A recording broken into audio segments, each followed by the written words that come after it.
Good morning student. Welcome back in Hindi class. As you know well that our chapter number 4 was going on. Today we will do the exercise of this chapter. Chapter 4 जिसका नाम है जगदीश चंद्र बसु.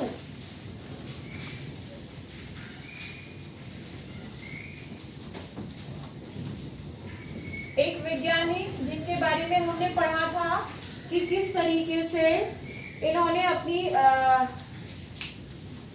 जिज्ञासा को पूरा करते हुए और पेड़ पौधों के बारे में हमें महत्वपूर्ण जानकारियां प्रदान करने वाले 2 यंत्र बनाकर दिए. थोड़ा सा एक बार ब्रीफ इसका रिवीजन कर लेते हैं. हमने क्या क्या पढ़ा था. हमने पढ़ा था कि इनका जन्म जो है वो फरीदकोट जो कि ढाका में है वहां पर हुआ था. इनकी माता का नाम बामा सुंदरी बसु था. इनके पिता का नाम जो है भगवान चंद्र बसु था और इनका जन्म जो है वो 30 नवंबर 1858 को हुआ. बड़ी रुचि थी इनकी पेड़ पौधों में, इसलिए इन्होंने उन्हीं को अपना मुख्य विषय बनाया और उन्हीं पर इन्होंने शोध कार्य वगैरह सब किए. बचपन में जब ये 8 साल तक इन्होंने अपने गांव के ही स्कूल में पढ़ाई की और उच्च शिक्षा के लिए उसके बाद की पढ़ाई के लिए फिर ये कोलकाता चले गए और कोलकाता में इन्होंने बाकी की अपनी पूरी पढ़ाई पूरी की. तो इन्हें विज्ञान जो है, साइंस जो है, उसी को अपना जीवन मान लिया. उसी पर इन्होंने नए नए एक्सपेरिमेंट किए और उनके थ्रू फिर इन्होंने 2 नए उपकरणों का आविष्कार किया. 2 नए उपकरण बनाए जिनमें एक था क्रिस्कोग्राफ. क्रिस्कोग्राफ में पौधों की ऊंचाई को मापा जाता था कि पौधे की लंबाई जो है वो किस तरीके से बढ़ रही है, कितनी बढ़ रही है. तो क्रिस्कोग्राफ यंत्र का काम था पौधों की ऊंचाई मापना. जबकि दूसरा जो उपकरण इन्होंने बनाया उसका नाम था रेजोनेंस रिकॉर्डर और उसके द्वारा पौधों के इमोशंस को, उनकी संवेदनाओं को देखा जा सकता था.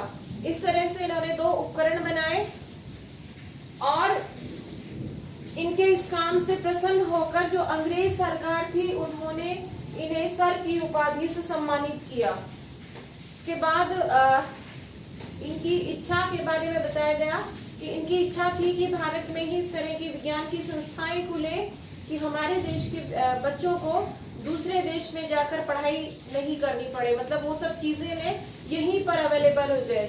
ये इनकी सोच थी. इस महान वैज्ञानिक की मृत्यु जो है वो 23 नवंबर 1937 को हो गई और लेकिन अपने अच्छे कामों की वजह से ये सदा सदा के लिए अमर हो गए. तो ये हमने इस चैप्टर में पढ़ा था. हम इसके शब्दार्थ और क्वेश्चन आंसर्स कर चुके हैं और आज हम इस चैप्टर की एक्सरसाइज कंप्लीट करेंगे. तो let we start our exercise of this chapter. सबसे पहले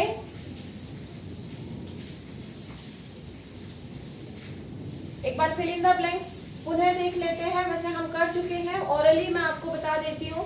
अंग्रेज सरकार ने जगदीश चंद्र बसु को सर की डैश दी थी. तो सर जो है ये एक उपाधि हुआ करती थी, तो अंग्रेज सरकार ने इन्हें सर की उपाधि दी थी. उसके बाद है क्रेस्कोग्राफ से पौधे की डैश नापी जाती है, तो पौधे की वृद्धि नापी जाती है. और उसके बाद थर्ड है जगदीश चंद्र बसु की प्रारंभिक शिक्षा. देखिए 1 to 5 जो है पहली क्लास से 5वीं क्लास तक की जो पढ़ाई होती है वो प्रारंभिक शिक्षा में आती है. तो आपको कंफ्यूज नहीं होना है इस क्वेश्चन में. प्रारंभिक शिक्षा जो है वो इनकी गांव में हुई. प्रारंभिक मतलब शुरू की. उसके बाद वाली जो पढ़ाई है वो पूरी इनकी जो है कोलकाता से हुई. तो ये दोनों क्वेश्चन आपको ध्यान रखने हैं कि कौन सी पढ़ाई कहाँ पर हुई. ठीक है. तो जगदीश चंद्र बसु की जो प्रारंभिक शिक्षा है वो गांव में हुई. फिर जगदीश चंद्र बसु ने आगे की पढ़ाई कोलकाता शहर में जाकर की. ठीक है. तो ये दोनों क्वेश्चंस आपको याद रखने हैं. प्रारंभिक वर्ड का अगर मीनिंग याद रह गया कि प्रारंभिक का अर्थ होता है शुरू की, तो शुरू तो हम पहली कक्षा से ही करते हैं. तो फिर आपको याद आ जाएगा कि पहली जो कक्षा की जो पढ़ाई थी वो इनकी गांव में हुई थी.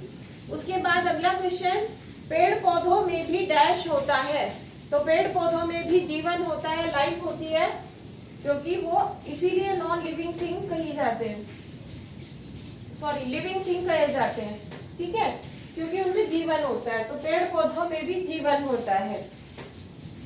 तो ये हो गए फिल इन द ब्लैंक्स। अगला क्वेश्चन हम देखते हैं। अगले क्वेश्चन में हमें क्रियाओं को पहचानना है। अब क्रिया के बारे में थोड़ी सी बात कर लेते हैं, आखिर क्रिया होती क्या है। देखिए, किसी भी काम के करने या होने का पता जिन शब्दों से लगता है वो क्रिया कहलाती है। क्रिया जो है इंग्लिश में इसे हम एक्शन वर्ड कहते हैं, आर्ट डूइंग वर्ड भी इन्हीं को कहते हैं। इसका मतलब होता है करना, मतलब ऐसे काम जिनसे किसी काम के हो, ऐसे शब्द जैसे जिनसे किसी काम के होने का पता चले, वो शब्द कहलाते हैं क्रिया। हमने पहले भी पढ़ा है कि क्रिया के दो रूप भी होते हैं, अकर्मक और सकर्मक, लेकिन इनके बारे में अभी बात नहीं करेंगे। अभी हम सिर्फ क्रिया की बात कर रहे हैं कि क्रिया जो है वो किसी भी वो शब्द जो काम के होने का बोध कराते हैं वो क्रिया कहलाते हैं। अब चाहे वो उठना, बैठना, खेलना, कूदना, ठीक है, हंसना, रोना, दौड़ना, भागना, ये सब क्रिया शब्दों में आते हैं। इवन सोना शब्द भी किस में आता है? क्रिया में आता है। कहते हैं ना, कुछ नहीं करता, बस सारा दिन सोता है। हालांकि वो वैसे कोई काम, फिजिकल काम नहीं कर रहे हैं, लेकिन सोना भी एक क्रिया होती है, तो कार्य तो वो कर रहे हैं, ठीक है। तो क्रिया शब्द हमें समझ आ गया कि क्रिया जो है वो एक्शन वर्ड या डूइंग वर्ड होते हैं, जिनसे हमें किसी काम के होने का पता चलता है। मूल शब्द में जब ना शब्द लगा दिया जाता है, जैसे हंस जो है वो धातु है, अब इस हंस शब्द में अगर हम ना प्रत्यय लगा देते हैं तो ये क्रिया बन गई हंसना। क्लियर? अब मोस्ट ऑफ द टाइम जो क्रिया होती है वो आपको वाक्य के अंतिम पद में मिलेगी, लास्ट में मिलेगी, मोस्ट ऑफ द टाइम।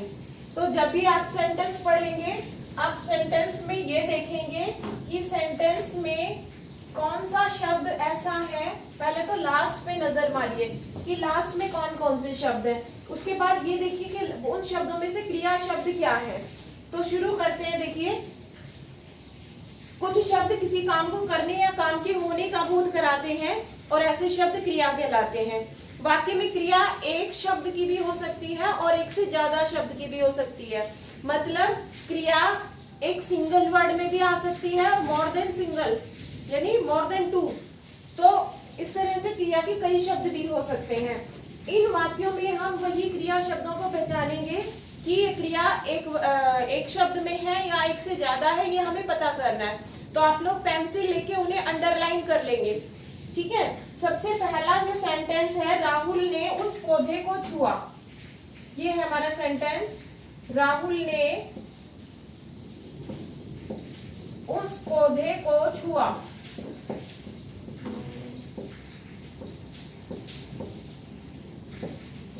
अब देखिए, राहुल तो कौन है? इसमें काम करने वाला है, अर्थात ये तो हो गया हमारा कर्ता।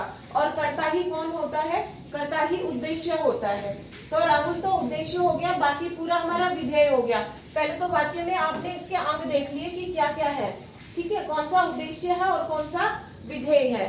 तो राहुल शब्द उद्देश्य है और बाकी पूरा शब्द हमारा जो है वो विधेय बच गया। ओके, अब हमें देखना है कि इसमें क्रिया क्या है। अभी मैंने आपको बताया क्रिया शब्द अमूमन लास्ट में आपको मिलेगी। तो राहुल ने उस पौधे को छुआ। अब देखिए, इसमें मैंने कहा था अंत में आपको मिलेगी। अंत कहाँ पर है? यहाँ पर। अब इनमें से क्रिया शब्द हमें क्या दिख रहा है? छूना। छूना शब्द जो है वो क्रिया होती है, तो यहाँ पर हो गई हमारी क्रिया शब्द छुआ। इस तरीके से हमें क्रिया को पहचानना है। अगला सेंटेंस है, वे पेड़ पौधों में रुचि लेने लगे। वे पेड़ पौधों में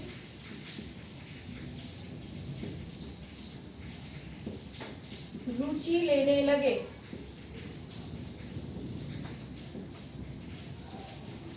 ये सेंटेंस है हमारा। अब इसमें हमें काम कौन कर रहा है? वे, ठीक है। तो ये हो गया हमारा उद्देश्य। उसके बाद बाकी का सेंटेंस बच गया हमारा विधेय। ठीक है, तो वे पेड़ पौधों में रुचि लेने लगे। कौन लेने लगे? वे। तो वे तो हो गया उद्देश्य, बाकी हो गया हमारा विधेय। अब क्या लेने लगे?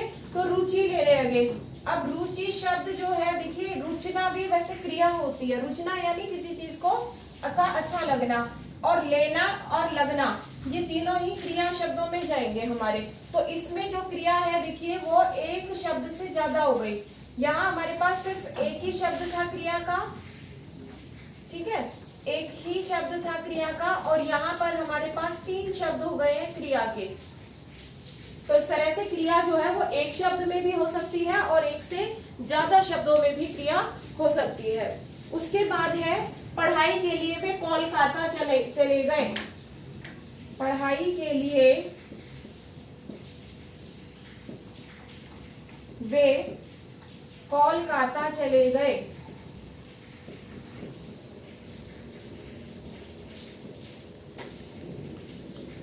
ठीक है, अब वही लास्ट में हमें सेंटेंस में देखना है कि क्रिया क्या है। तो कोलकाता तो जगह का नाम है, तो ये तो संज्ञा हो गई। चलना और गया ये दोनों ही क्रिया है। तो यहाँ पर हमारे पास 2 शब्द जो है वो क्रिया के हो गए। उसके बाद अगला सेंटेंस है पेड़ पौधों में भी जीवन होता है। पेड़ पौधों में भी जीवन होता है।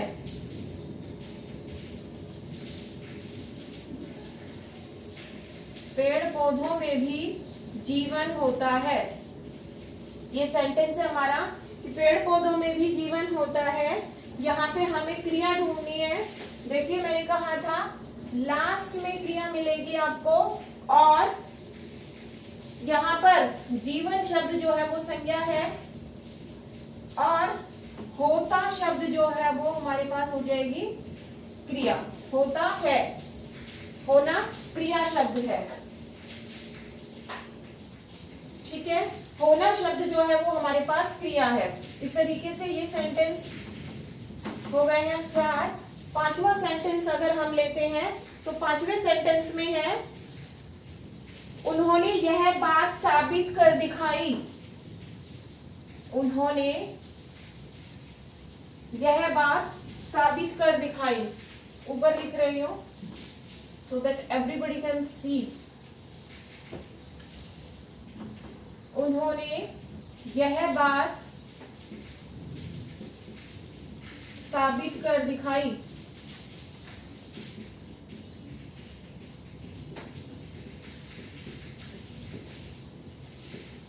ये सेंटेंस है हमारे पास। वही क्रिया हमें लास्ट में ही मिलेगी। तो कार्य दिखाना, करना और दिखाना दोनों ही क्रिया शब्द है। तो कर दिखाई जो है इसमें क्रिया शब्द हो जाएगा। ठीक है, इस तरीके से आप क्रियाओं को पहचान सकते हैं, क्रिया शब्दों को पहचान सकते हैं। ये हो गया हमारा क्रिया से रिलेटेड क्वेश्चन। अगला क्वेश्चन जो है वो है हमारा समानार्थी शब्द हमें लिखने हैं। समानार्थी शब्द वे शब्द होते हैं जिनका समानार्थी शब्द का पहले तो मीनिंग देखिए। समान अर्थी अर्थात वे शब्द जिनके अर्थ समान होते हैं। समानार्थी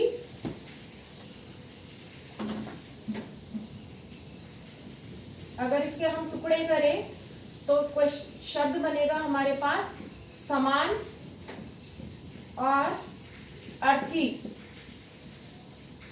यानी ऐसे शब्द जिनके अर्थ समान होते हैं। भाई मैं इस दुनिया को चाहे दुनिया कहूं चाहे संसार कहूं, ठीक है, मीनिंग दोनों का एक ही होगा, वर्ल्ड।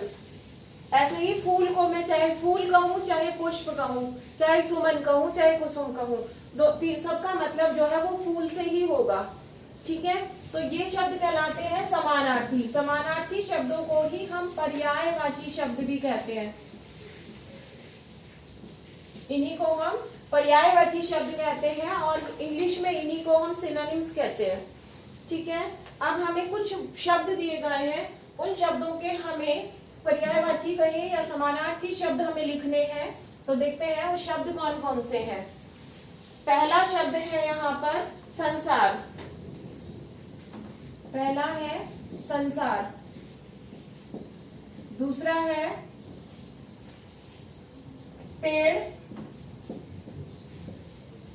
उसके बाद माँ, और फिर है फूल। ये शब्द हमें दिए गए हैं, इनके हमें तीन तीन पर्यायवाची लिखने हैं। तो देखिए संसार, संसार की पर्यायवाची की बात करें तो हो जाएगा जग, विश्व और दुनिया। ये तीनों ही पर्यायवाची संसार शब्द के हैं। इन तीनों में से हम किसी भी शब्द का, चारों में से इवन किसी भी शब्द का यूज करेंगे, सबका मीनिंग एक ही होगा, संसार। फिर है पेड़ यानी ट्री, तो हो जाएगा वृक्ष, विटक और पादप। कुछ बच्चे इस शब्द को वृक्ष ना पढ़ के वृक्ष पढ़ते हैं, वृक्ष तो फिर ऐसे लिखा जाएगा, ठीक है।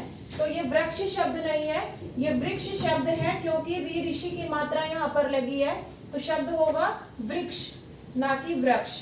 ये आपको प्रोनाउंसिएशन का ध्यान रखना है।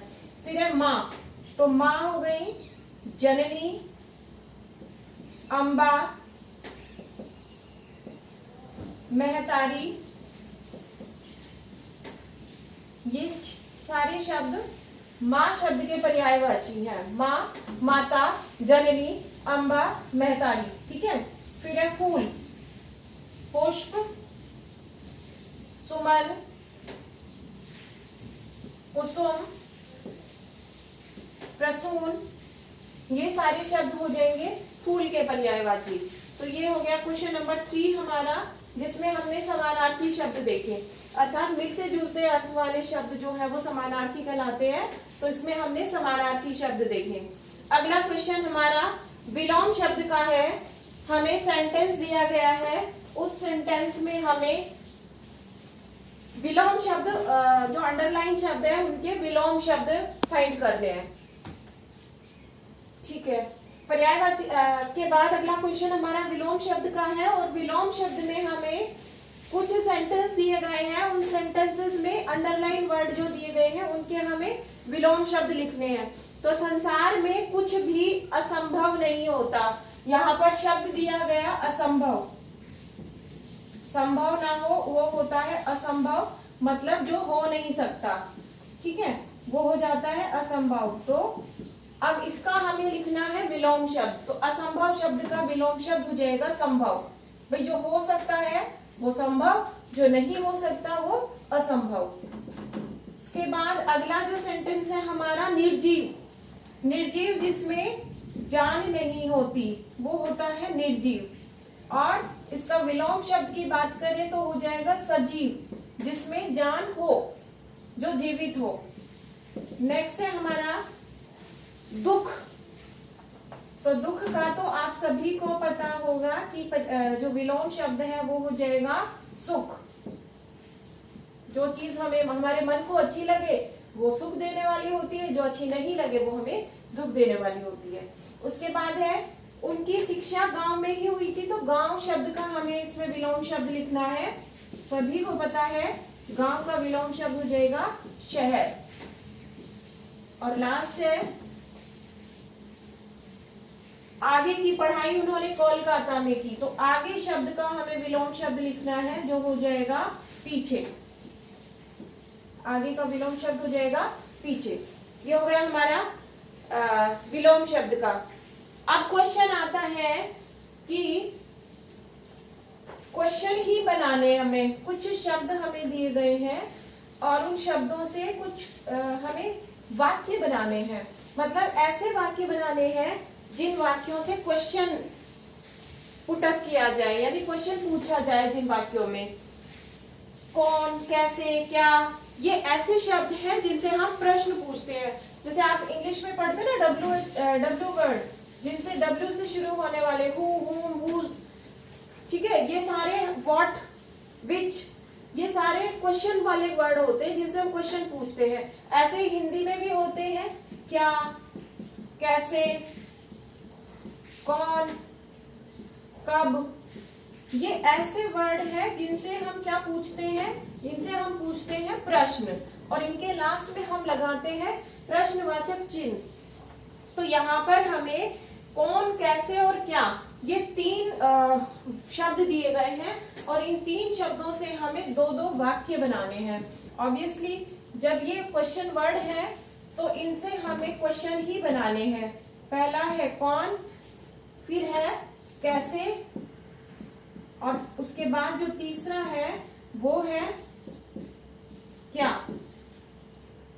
ये 3 हमें दिए हुए हैं और इनसे हमें 2-2 सेंटेंस बनाने हैं। तो पहला है कौन। कौन शब्द से हमें कोई क्वेश्चन पूछना है, तो क्वेश्चन जैसे हो जाएगा बाहर कौन खड़ा है। हमने प्रश्न पूछा बाहर कौन खड़ा है। अब जबकि ये प्रश्न पूछ रहे हैं तो लास्ट में क्वेश्चन मार्क यानी प्रश्नवाचक चिन्ह भी लगेगा। उसके बाद अगला सेंटेंस तुम कौन हो।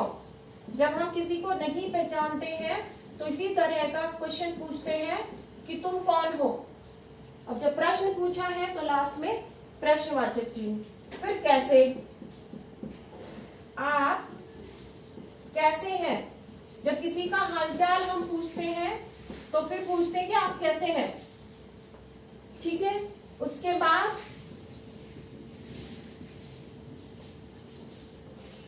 आप यहां कैसे आए। मतलब हमने पूछा कि भाई आप चलकर आए, गाड़ी से आए, बाइक से आए, स्कूटर से आए, तो आप यहाँ कैसे आए। या यहाँ पर रीजन भी पूछा जा सकता है कि भाई किस कारण से, किस पर्पज से आप यहाँ आए। तो ये हो गया हमारा कैसे से 2 क्वेश्चन। अगला है क्या से हमें 2 क्वेश्चन बनाने हैं। पहला हो जाएगा आप क्या कर रहे हैं या तुम क्या कर रहे हो। आप क्या कर रहे हैं।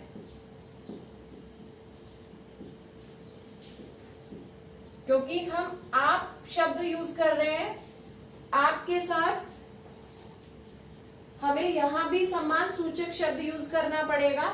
कर रहे हैं है पर बिंदी आएगी। उसके बाद क्वेश्चन वर्ड को आगे लगा के भी हम प्रश्न पूछ सकते हैं। क्या तुमने अपना पाठ पढ़ लिया।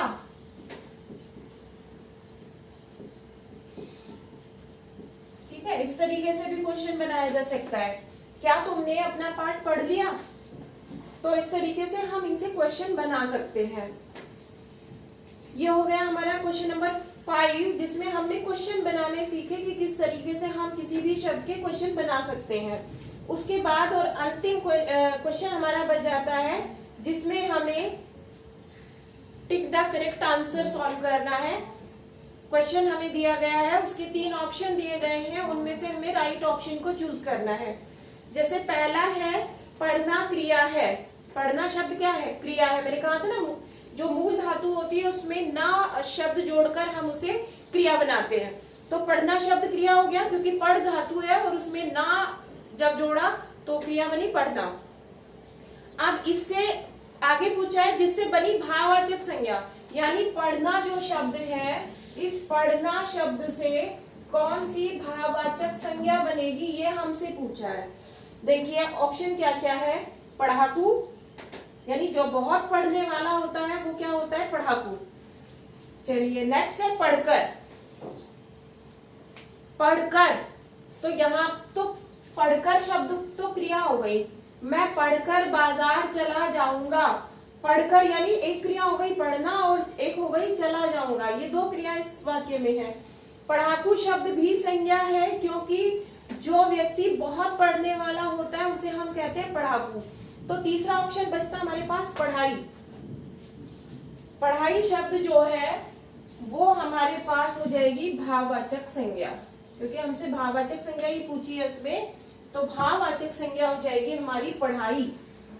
प्रश्न नंबर 6 में फर्स्ट का ऑप्शन राइट है हमारा, पढ़ाई वाला 3rd ऑप्शन है, ये हो जाएगा राइट। उसके बाद जो सेकंड क्वेश्चन है, शब्दों का यह मेल गलत है। हमारे पास 3 शब्द दिए गए हैं, प्र प्लस सिद्ध, वी प्लस देश और विज्ञा प्लस निक। देखिए प्र प्लस सिद्ध को जोड़ेंगे तो प्रसिद्ध शब्द बनेगा, इसका मतलब ये तो हमारा ठीक है।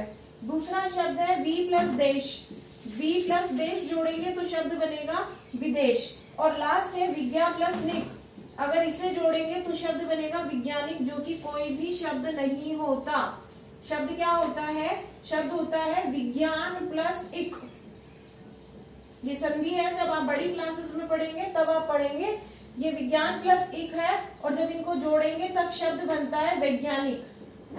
तो फिर हमारा ऑप्शन होगा ये वाला थर्ड, ये गलत ऑप्शन है। ठीक है, इसके बाद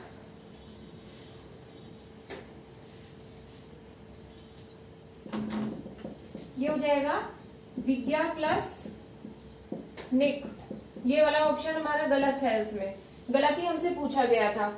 लास्ट ऑप्शन क्वेश्चन है, इस वाक्य में रेखांकित शब्द बहुवचन रूप में है। मतलब कौन सा सेंटेंस ऐसा है जिसमें जो अंडरलाइन वर्ड है वो बहुवचन में है? तो सेंटेंस है, इस पौधे के फूल सुंदर है, इस पौधे के फूल सुंदर हैं। ठीक है, फिर है इस फूल का रंग सफेद है, इस फूल का, यानी एक ही फूल की बात कर रहे हैं हम यहाँ पर, इस फूल का रंग सफेद है। फिर उसने फूल तोड़ा।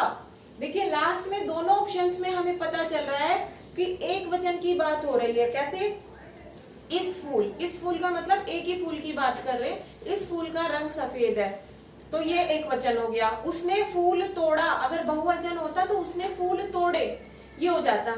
तो ये दोनों ही एक वचन के हैं, तो फर्स्ट ऑप्शन हमारा राइट होगा, इस पौधे के फूल सुंदर है, ये होगा इसका राइट आंसर। इस पौधे के फूल सुंदर हैं, इस पौधे के फूल सुंदर हैं, ये होगा इसका राइट आंसर।